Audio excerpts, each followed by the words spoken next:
Ladies and gentlemen, good day and welcome to the Newgen Software Q1 FY2024 earnings conference call hosted by ICICI Securities. We have with us today Mr. Diwakar Nigam, Chairman and Managing Director, Mr. T.S. Varadarajan, Whole-Time Director, Mr. Virender Jeet, Chief Executive Officer, Mr. Arun Kumar Gupta, Chief Financial Officer, and Ms. Dipti Mehra, Head Investor Relations. We will start off with the remarks from management, after which we will open the floor for Q&A session. As a reminder, all participant lines will be in the listen-only mode. And there will be an opportunity for you to ask questions after the presentation concludes. Should you need assistance during the conference call, please signal an operator by pressing star then 0 on your touchtone phone. Please note that this conference is being recorded. I now hand the conference over to Newgen Management. Thank you, and over to you. Good day, everyone. I'm Dipti Mehra, Investor Relations at Newgen Software, and I welcome you all to the Q1 FY24 results of the company. Joining with me is the management team at Newgen. Before we move on to the discussion, let me highlight that this call may contain certain forward-looking statements concerning Newgen's future business prospects and profitability, which are subject to a number of risks and uncertainties, and the actual results could materially vary from the forward-looking statements. Past performance may not be indicative of the future performance. The company does not undertake to make any announcement in case any of these forward-looking statements become materially incorrect or update any forward-looking statements made from time to time by or on behalf of the company. For further details, you may please refer to the Investor Relations section of the website. I would now hand over to Mr. Nigam for presentation of the results, which will be followed by a Q&A by Mr. Virender Jeet. Thank you. Good afternoon, and thank you for joining us today for our Q1 financial results call. Getting straight into the business performance, the first quarter of the fiscal continued the strong growth momentum of last year. Q1 witnessed revenues of rupees 252 crores, up 34%, with robust growth across all geographies. APAC market witnessed a growth of 46%. EMEA, US, and India markets witnessed a growth of 38, 36, and 25% respectively. Historically, the business has been seasonal in nature, with Q1 being the leanest quarter. We have been in the process of reducing the seasonality by increasing annuity business, and thus Q1 growth is reflecting that. Our annuity revenues have been getting larger, and we were 168 crores. We continue to steadily build our subscription revenues. They were rupees 89 crores in Q1 and comprised almost 35% share of our total revenue. It was a strong license growth quarter as well, with license revenue at rupees 42 crores, growing 1.9 times compared to Q1 last year.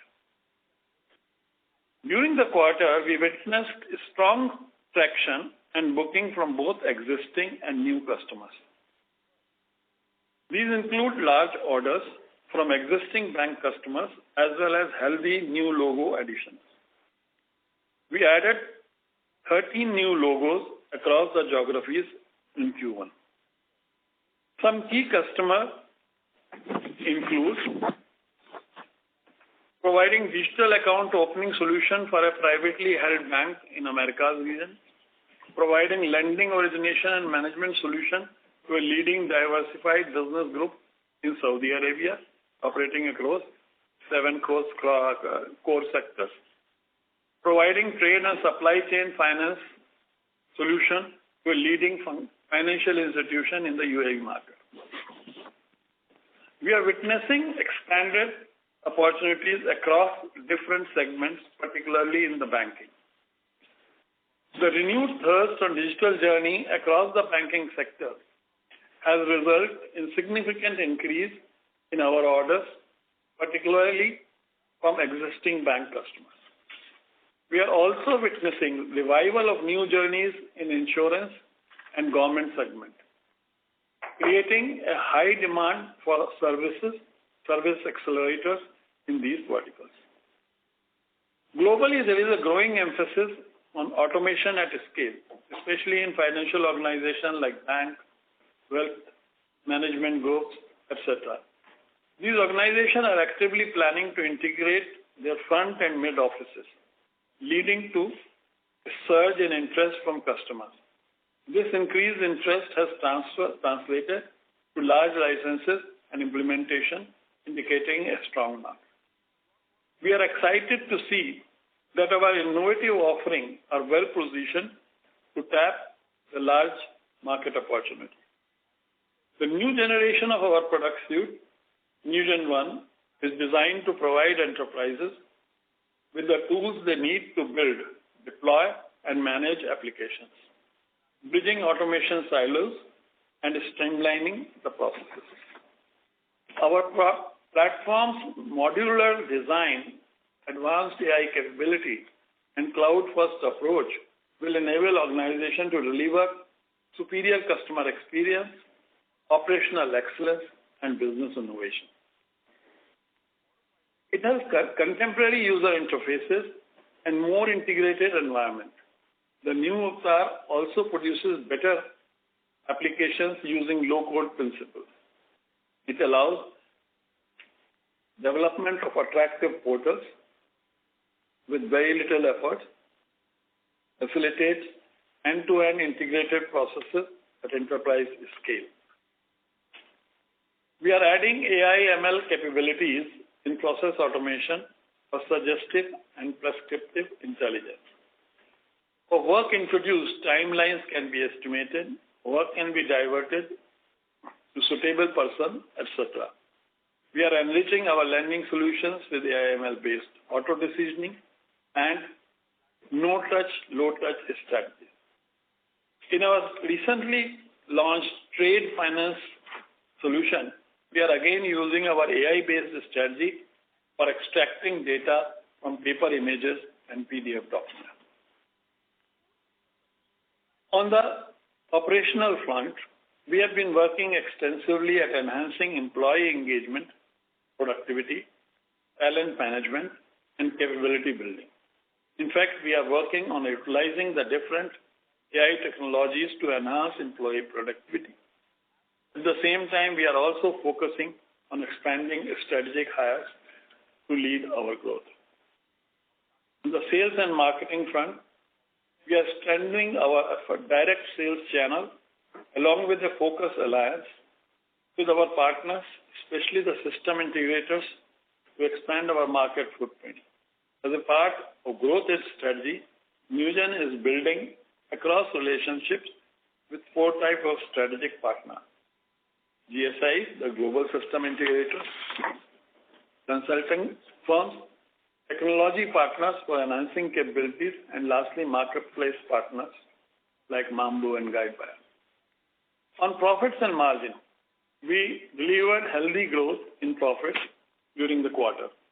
Profit after tax was rupees 30 crore, witnessing a growth of 57%.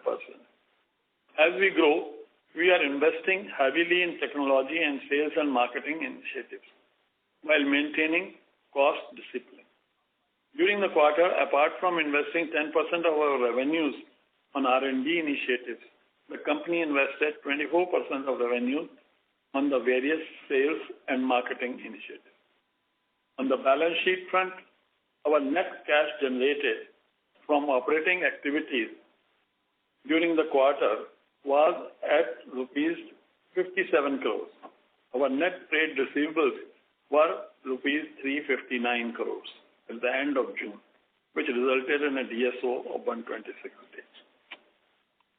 For the year ahead, we are excited about the growth opportunities across geographies.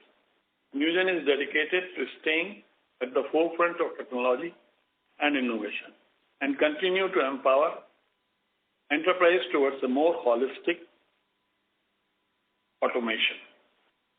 Newgen is working on leveraging AI to bring in enterprise-wide transformations such as meeting the ever-changing customer expectations and empowering employees to make intelligent decisions. We are looking forward to this interesting journey and driving a positive change to our products and solutions. Thank you. We are now open to Q&A. Thank you very much, sir.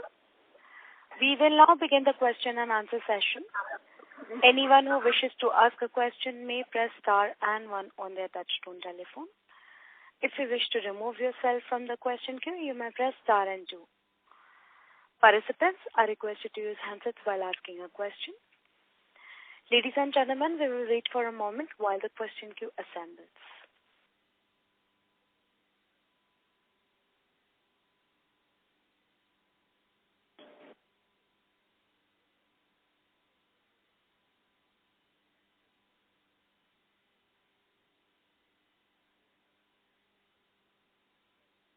The first question is from the line of Vaidik Sarkar from Unifi Capital. Please go ahead. Gentlemen, good evening and congrats on a strong quarter.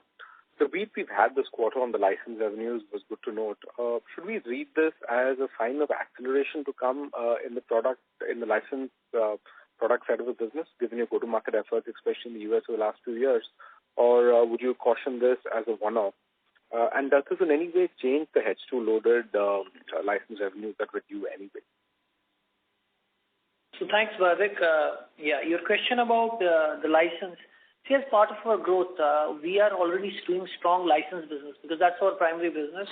The issue is about realization of those licenses. In some cases, we have perpetual license sales. In some cases, you have annuity-based license sales. In annuity-based licenses, the revenues are deferred. So talking about this quarter, we had some of the perpetual deals coming in, and they were coming across all territories, including US. We do still expect this year to be very strong on licenses because we need to, get at least a substantial level of perpetual licenses in this year, along with other subscription licenses. So I don't think the license is going to be one time. It's going to be always a continued journey for Newgen. In regards to US, generally the US sales are subscription-based sales. I think, this time's license sale is slightly surprising, but I think there are also many more prospects who are now tending and shifting to more perpetual license sales. There's a kind of a pushback from market from traditional subscription and SaaS sales. So you're finding that kind of a trend happening across all geos. So it will be difficult to say what's going to happen in future, but we will see that both kind of license, subscription as well as perpetual license sales across all regions. Okay, that's good to know, Varinder. So keeping that in context, how should we read the growth in order book that was quantified in your opening statement? From an annualized number, from an annualized book-to-bill ratio, is there a number, is there a range that you could share? And, what's the quantum of growth that we've seen here in the order book, both from an annualized basis and otherwise? I understand you don't disclose the number, but if at least the growth number, can be spoken about. See, as Mr. Nigam just said, some amount of transition from the lopsided revenue in terms of you look at a transition for last 3-4 years, the Q1 has to be in very small quarter. We have moved from a revenue percentage of 16-17 to roughly around 20% of annual revenue. And that transition is happening. So we do expect normally the Q1 to be stronger in terms of percentage growth Y-on-Y. For the overall year, we are still maintaining that we'll have a strong year, and we have a historical of growth momentum, which is about 20%. We would surely try to, meet that and exceed that. But right now, I think we are too early in the year, and there are a lot of other variables. Taking this percentage at the end of year is not a fair way of looking at it. Sure. No, actually, Varinder, I was trying to understand, what the momentum in your order book was looking like, right? Is there a range that you can help us understand? Because you did allude to the fact that there was a very healthy growth in your order book. So from an annualized order book perspective, 12 months rolling, and the gross number, how much is that up by? I'm just trying to understand what kind of momentum you're seeing, you expect to see in the quarters to come. So far, the last year order book was substantially better, and I think the growth in order book at an annual level was much higher than our growth in revenue. So, we were at, if I'm not wrong, around 30% of growth in order book, while as the revenue grew by around 24%. So there is a tailwind on the previous year. So far in the Q1 this year, that momentum continues. The order book is still growing at a substantial pace than the last year's Y-on-Y for the same quarter. But it is very difficult to predict and draw that trend for the year, so we'll have to wait for that. So I'm saying that all the variables are looking very, very fine for right now. We're not seeing any challenges in the market. The business is, there's a lot of interest from the customers, especially on the digital journey side for us. And we hope to continue this growth momentum. Yeah, thanks, Varun. That's helpful. All the best. Thank you. Thank you. Thank you. The next question is from the line of Ashish Chopra from Goldman Sachs Asset Management. Please go ahead. Yeah, hi. Thanks for the opportunity. Just a couple of questions. First one, just as a follow-up on the license sales that you did this quarter. So you mentioned that there is no one-off over here, and when I look at your historical trends as well, just like you mentioned in the overall business, even the license sales tend to be the least in the first quarter, and then they build as the year goes along. At least that's been the trend in each of the past 5 years. So is that something that is likely on such a high base of license number in this year as well? Or do you see that being a little bit different, considering just that you nearly tripled from where you were in the first quarter last year on the license sales front? Yeah, Ashish, what's happening, if you look at last 3-4 quarters, I think there has been an overall growth in the business. And that growth translates into deals which are sometimes licensed and sometimes subscription. Luckily for some of those deals in last 3 quarters have been on perpetual license side. So that's why, last year, though the license growth was less than the company's growth. But this quarter, the first quarter, there has been substantial license deals for us. I don't see the base number is such a large number that we can't exceed that growth target. We will continue to, sell a substantial number of licenses every quarter. And I don't think this is a one-off thing. But what is one-off is that, as you're rightly saying, that in some territories, like in US, we got a substantial license deal, as well as, the Q1 being lean, generally, this time it has defined that leanness. Whether that's a one-off, thing or it's going to continue, I think we'll have to wait. But I don't see any reason why we can't continue the growth momentum in next few quarters. Fair enough, Jeet. And just secondly from my side, so given that the annuity-based or subscription-based revenue is now almost 2/3 of your total revenues, does that not give you a good semblance of visibility in terms of how the year pans out? And I mean, I'm coming from the perspective that if you are, let's say, 30% plus YOY in the first quarter, what hold you back from having a clear visibility of at least a 20% plus growth? What has to go wrong for growth to be lower than 20% when you have an annuity base which is as high as 2/3? Just wanted to understand some nuances of the portfolio. Yeah, Ashish, I share your enthusiasm. And the only thing what you have read, it's slightly wrong, that what you have seen that annuity is 2/3 is basically for this quarter.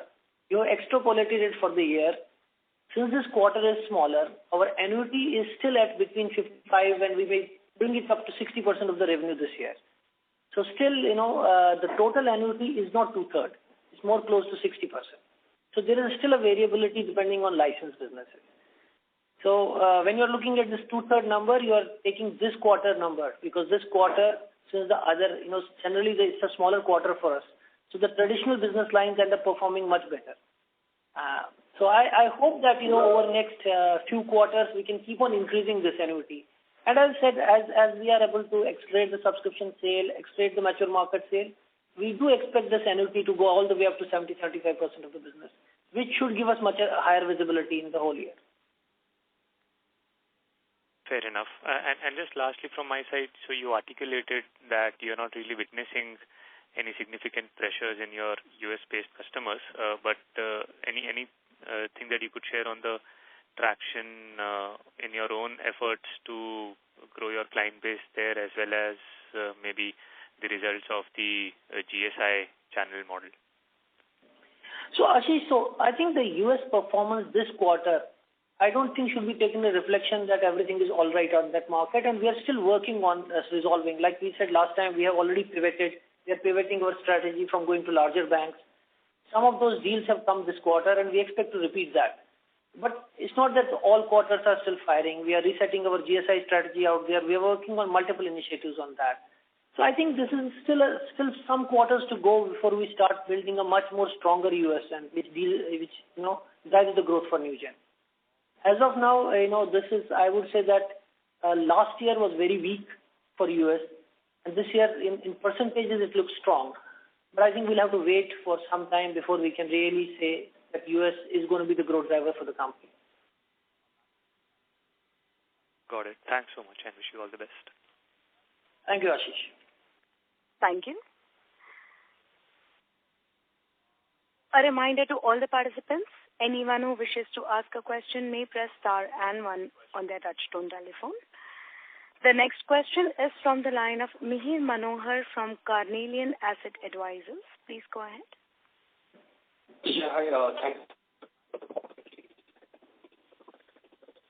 I'm sorry, sir, we are not able to hear you. I would request... Yeah, am I audible? Yes, sir. Please proceed. Yeah, sure. Thanks for giving the opportunity and congratulations on a good set of numbers. Sir, largely wanted to understand, in which parts of BFSI is driving the growth. I mean, we are seeing, is it insurance, the mid-sized banks, banks? So what is that? I'm sorry to interrupt, sir. Your voice is breaking. I believe there is a network issue from your end. Sir, could you please rejoin the queue? I would request you to kindly rejoin the queue. In the meanwhile, we move on to the next question, which is from the line of Ankur Kumar from Alpha Capital. Please go ahead. Congrats for the great set of numbers and thank you for taking my question. So my first question is on the jump in the other expense. So while the last quarter is lean, and last Q4 is heavy, other expense has increased to 75 crore from 67 last crore. So can you explain the reason and what can the expectation on this?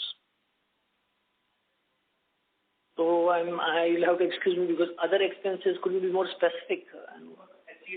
So these are all our SG&A expenses. This is about including our marketing and our all other travel, marketing, and all other expenses. So as the business grows, there is already kind of an investment happening on the marketing side, and there is some amount of what you call cost-based growth on all other heads as well. So I could not understand. Is there a? Yeah. So I think the last year the first quarter was not even quite open. So there is in fact we had budgeted. So we are in fact slightly lower than what we had budgeted for this year. So we don't see any concern on other expense side. So any guidance on this number going forward? See, I think the Q1 cost base is generally, I think, going to be the similar for, the most of the things. Only the manpower expense would vary after the increments and other things kick in. But generally, these are the cost bases we operate for most of the year now. Got it, sir. And and another question is to the previous participant, you said now Q1 should be around 20% of revenue is generally happening. So even if we assume it to be 20%, this year should be north of 25% of growth. So am I right on my assumptions on that front, sir? Based on the visibility that we currently are having. So I think what I said is that our historical trend rates have moved. The Q1, which was 17, has moved all the way up to 20% up to last year. So we do expect that momentum to continue this year. But I think it will also depend on our performance on the subsequent quarters. So if everything remains the same, we could extrapolate the data, but I think that's not going to be that. But having said that, right now we are quite hopeful of maintaining a strong year this year. Got it, sir. And on margin side, we generally are talking about 18 to 20% of PAT margin. So any color on that front? I think they're still staying there around, between 20 to 20% on EBITDA and around 17 to 18% on PAT, depending on our investments that year. And generally, the cost bases are pretty much fixed. It's where we reach on the top line will determine the net margin. Right, sir. Thank you and all the best. Thank you. The next question is from the line of Mihir Manohar from Carnelian Asset Advisors. Please go ahead. Hi. Thanks for giving the opportunity, and congratulations on good set of numbers. Sir, largely wanted to understand on the FSI side of the piece. So what is driving that? Is it financial services? Is it banking? Is it insurance? Is it capital markets?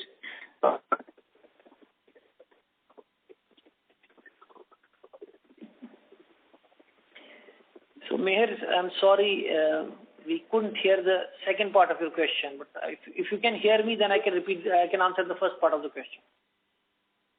Sure.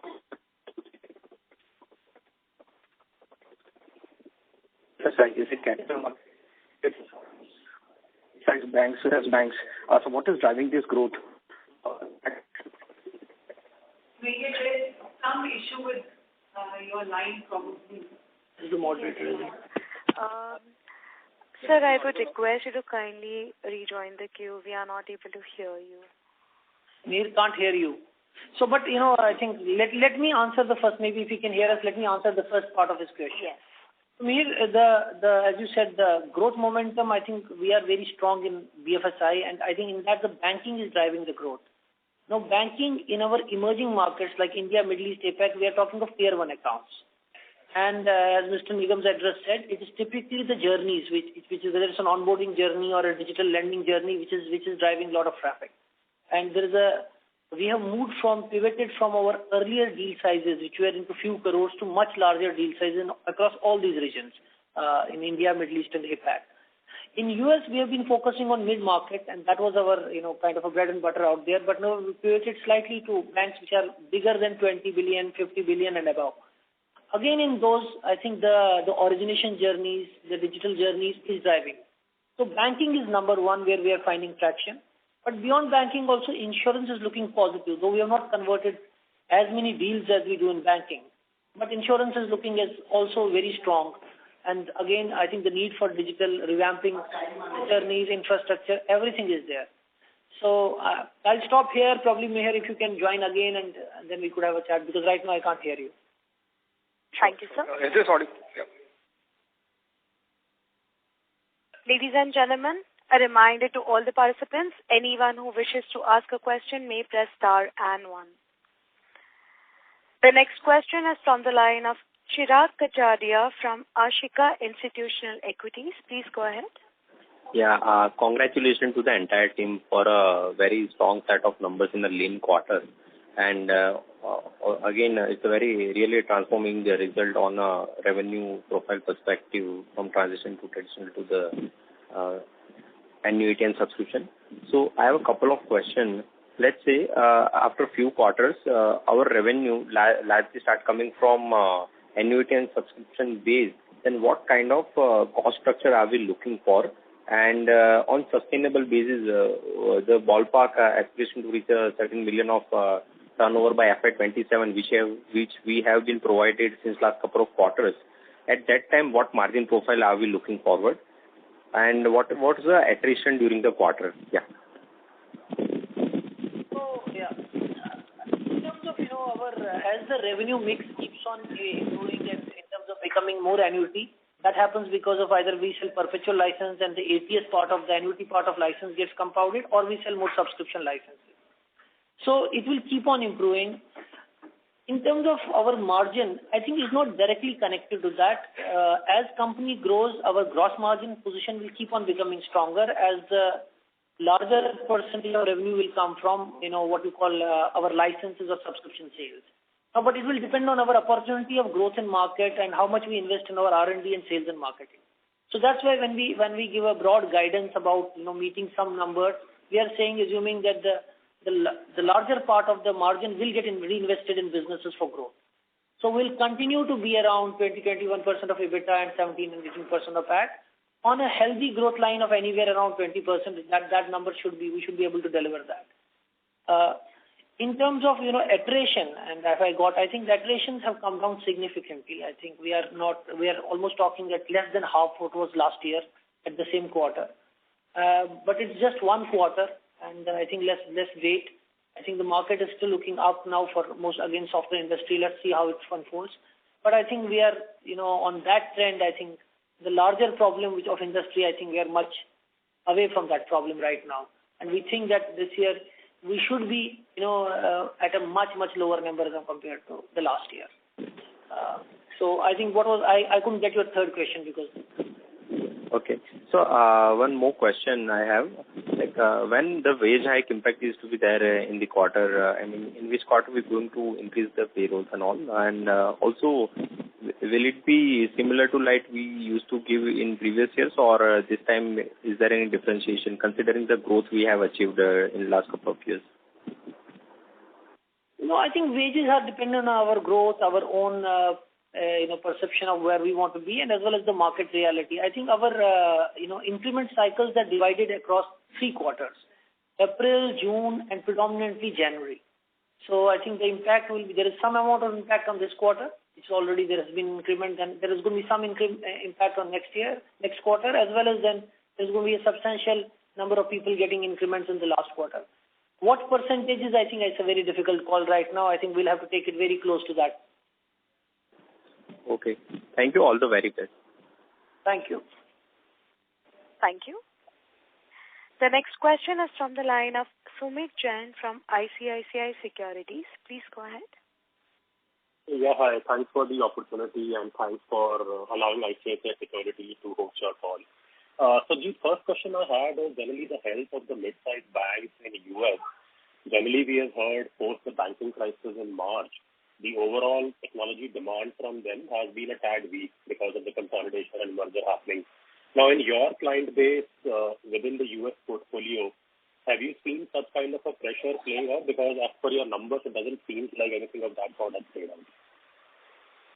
No, Sumit, thanks for your question. So, Sumit, you're absolutely right. I think what you're saying is quite visible in US. I think though mid-sized banks, especially the smaller end of the mid-sized banks, are struggling. And right now, I think their spend on IT is quite weak. In terms of when you look at our performance in banking, it is still, I think, the deals which we have won or what we are winning are slightly in the larger accounts. And we are, as we said, we are pivoting towards those accounts. And, the banking in US right now is under cost pressure. They are looking at projects which can optimize. And some amount of a play of our products is in terms of, challenging the existing cost basis and doing things at a much more viable cost. So we think even on the cost pressure side, there is a demand for our kind of products. But, I say the Q1 is a very small quarter. Any number seen in percentages and trends from Q1 may not be a fair thing to take. So we are also learning how the US market is going to behave to our new kind of offerings. So I think the process is, it's half done. So we can't draw conclusions on that. So are you a bit cautious on your US geography demand in the coming quarter? Should we take it like that? It's okay. The way I would say it is quite diversified. And last year base is quite small. So we should be able to do substantially better than last year. But in terms of overall, our perception of building long-term US businesses in terms of through GSIs or large-sized banks, I think it's going to be a while before we'll be able to comment on that. Okay, got it. Next, I wanted to just ask around this 35 crore 5-year deal you mentioned to exchanges yesterday. When will it start ramping up and in which geography and vertical will we see it? Yes, Sumit, this is a deal from India, one of the Indian public sector banks. It's for our new offering, which is trade finance. And this project needs to be executed immediately. I think the large part of this revenue will come in next 18 months. And then the part of this revenue which will follow up as ATS, AMC. So it's a very good sizable deal and we are very excited about this trade finance offering. I think last quarters also we have already communicated we have won substantial deals in this, in both India and Middle East. And there's an interest in other markets also around this product. So I think our digital lending and trade and especially larger accounts are driving very different deal sizes, which is also helping our growth. So will it take 1 to 2 quarters to see the ramp up of this deal in your revenue profile? No, I don't think this deal on its own changes revenue profile because at the end of the day, if you take 70% of this deal, which is going to be executed over 18 months and divided on quarters. So this is just another deal for us. But I think you're absolutely right. I think next quarter onwards, we will be executing this. Got it. And next, I wanted to check around your debtor days. Like at 126, it is typically higher than what you have reported in the past years in Q1. So any particular reasons why the debtor days are much higher this quarter? No, nothing much. I think this is our traditional markets where we are having some challenges. But I think the bigger issue is what has happened in Q1, the last year closure, Q4 and Q1. I think there has been substantial amount of billing. And that billing is to do with also a lot of revenue which is not realized in terms of our subscription advances, our ATS advances, as well as the growth rate has been much higher in these 2 quarters. So some amount of provisioning is getting created even for day 30 and day 90. So you have DSO increase. But also on the other hand, we have our traditional problems in some markets and around some accounts which have added to roughly around 10-15 days of DSO. We are on it, and as I told it, I think in some period of time we are trying to bring it to near 100 days and then even go below that. Got it. And just last question to squeeze in, your gross margins have expanded by almost 400 basis points YOY. So is it a function of higher license revenue sales this quarter, or is it that your wage hikes come in the next 9 months and we will see a bit of a pressure there? How do we see the gross margin trending over the remaining 9 months? Yeah, Sumit, very difficult for me. I think, slightly going out of my subject, but as you're saying, you're right. Since the percentage of annuity as well as the license is high on this quarter, the gross margins will look much better. But I think in subsequent quarters, the other streams start kicking in. A lot of implementation milestones start hitting in Q3 and Q4, which are other service profiles which, start balancing the gross margin. But having said that, I think this year we have a high cost base because on the previous year cost base multiplied it for this 4 quarters, we are on high cost base. So we do see, margins to remain slightly healthy, but I don't think they will expand, 400 basis points for the year. Got it. Thanks a lot for responding to my questions and all the best. Thanks, Sumit. Thank you. Participants who wishes to ask a question may press star and 1 on their touchtone telephone. The next question is from the line of Rushabh Sher Dalal from Equirus PMS. Please go ahead. Yeah. Am I audible? Yeah, Rushabh, please go ahead. Yeah. Thanks for the opportunity and congratulations on a great set of numbers. My question is pertaining to the regional banks of US only, in continuation with the previous participant. So you did mention that we are moving from the smaller end of the regional banks towards the larger, the mid-sized regional banks. So what kind of a competition are we seeing from the larger IT companies, and how do we actually plan to play this competition? If you can give some color on that. So Rishabh, in regards to the banks, for our kind of products, the competition does remain similar. The competition landscape does not change from the size of the bank. We still on the horizontal side have the same competitions like Pega, PN, OpenText, and on the vertical side we have the same competition like companies like nCinos and all. So I don't think that dynamics changes. The only dynamics what changes is that the larger banks can see better value of our platform, our Newgen One. We can position ourselves better for the holistic end-to-end journey of automation, where we think we have a stronger play. And also with traditional case studies in terms of referenceability across the geos in the world, show those better examples out there. And also the bigger issue was about lifetime value of a customer, which we thought that in smaller banks, we were not able to realize that in 2-3 years, where we see a good potential. But just to answer your question in a short, the competition landscape does not change very drastically from a mid-sized bank to a large bank. Okay. And, how big is this pie? So, like in the US regional banks, I've heard that there are some 4,500 regional banks. But how many Indian IT services companies would be, going for the same business? And how big is the industry size? If you can give some color on the industry size. The financial entities in banking and credit unions are roughly around 5,000 out there, and they keep on, But I think what we had targeted earlier was a section of, those banks about $2 billion assets up to 20, which was roughly around 800 in number. I think we have pivoted to a much smaller number, which is roughly around 150 to 200 accounts. Okay. Now, in these 150 to 200 accounts, other regional players also participate, because these are typically banks above 20 billion, above 50 billion asset size. So in other banks, which you said 4,000, I don't think there are very niche software players who really play in those.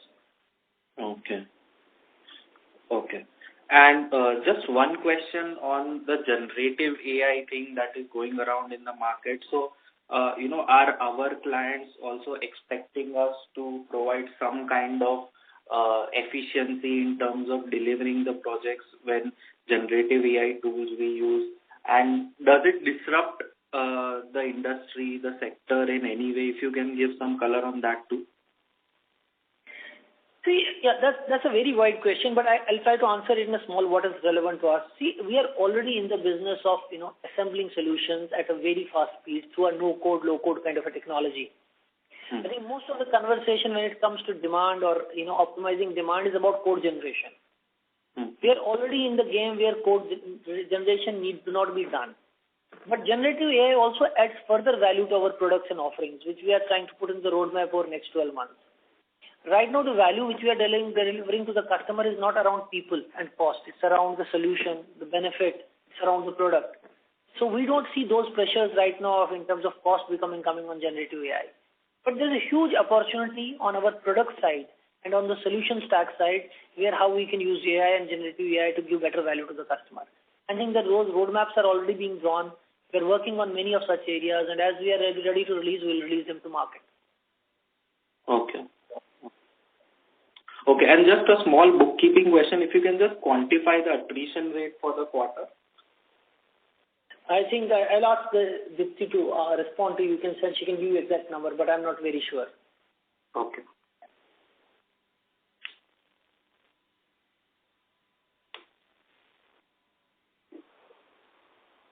Thank you.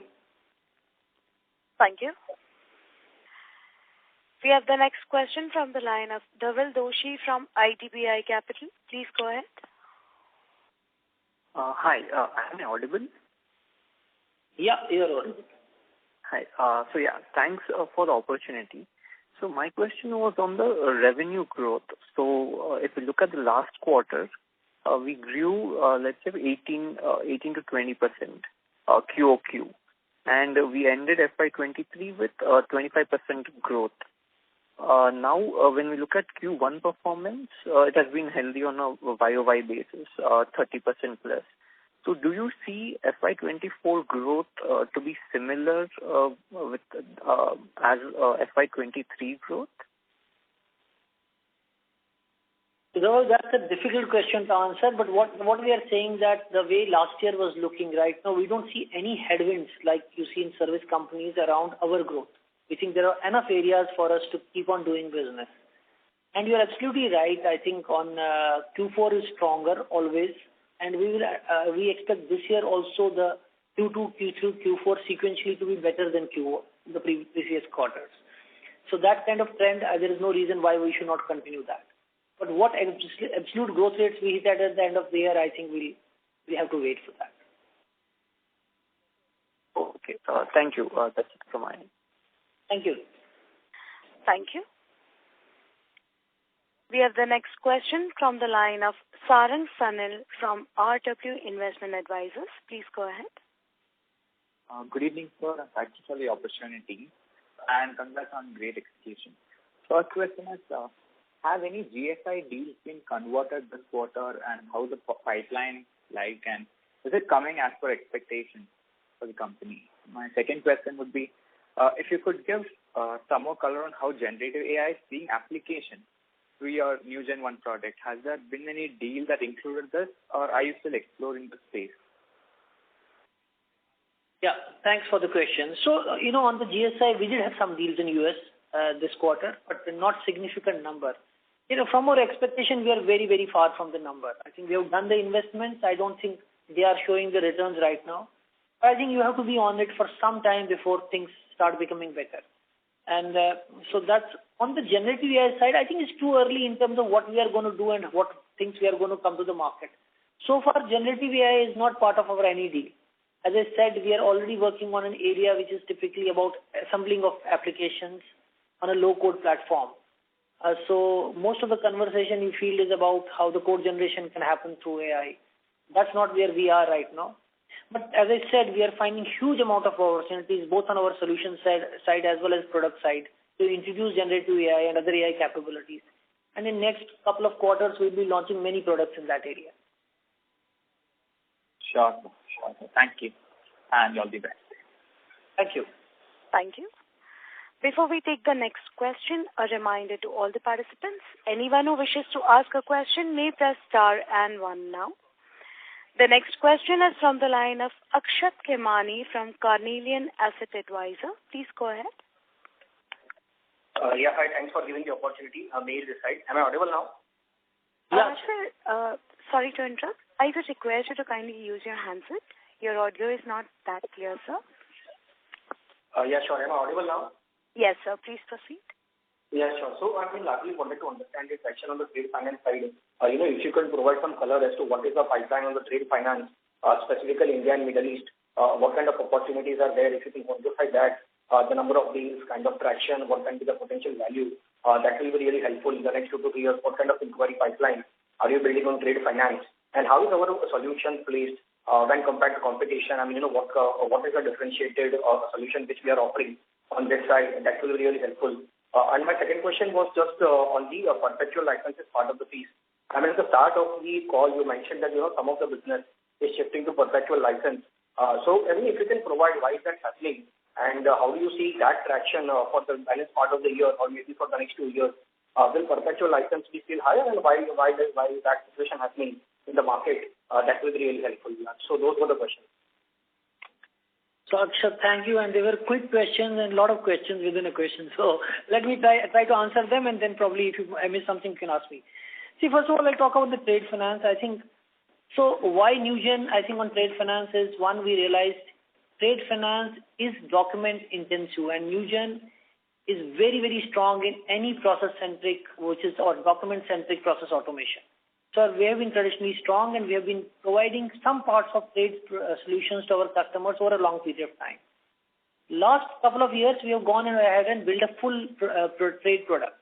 And I think we got early wins from some very, very large accounts in India and Middle East. I think some of the largest banks in this territory, which has established us as one of the prominent players in the markets which now we want to compete. Especially as you said, Middle East and India is our market where we are competing strong.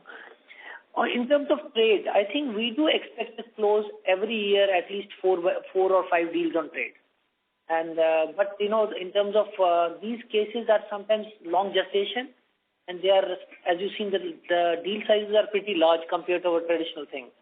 So I think it's so early, and if I'm not wrong, I think we have already around 5 to 6 customers on trade now. And I think we do expect by this year end we may have another 3-4 orders on trade. Now coming to the second part of this perpetual license, and see what we have seen lately in many markets, we have seen that as I don't know whether it's a function of pressure on cost right now or being oversold on subscription licenses. Some of the customers are demanding perpetual license sales. So what that actually means, they want to pay lower annuities. They don't want to pay very, very high annuities for the and so this has been a conversation going on, has been always in India and markets like India, but we have seen it happening in Southeast Asia, we have happening in Middle East and US lately. So I do see that a perpetual license sale will continue to be part of our revenue segment. But as I said, I think the growth of that will not meet the growth of the company. So it will be slightly always lower than the growth of the company, because our other heads like subscription, compounding annuity, our support heads will grow faster. And but it will continue to be part. How big and what percentage of growth may be difficult to predict. But last year, I think when we grew at around 24%, 11% was the growth on licenses. I think this year, if we continue doing that, we may be able to do slightly better than that. Sure. That's really helpful. So thank you very much for that. Thank you. Thank you. Ladies and gentlemen, we take that as the last question for today. I would now like to hand the conference over to Ms. Dipti Mehra Chok for closing comments. Over to you, ma'am.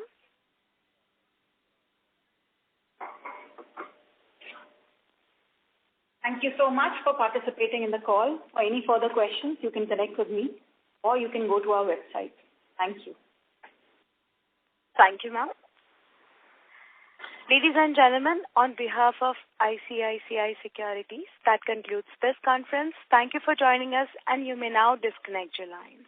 Thank you.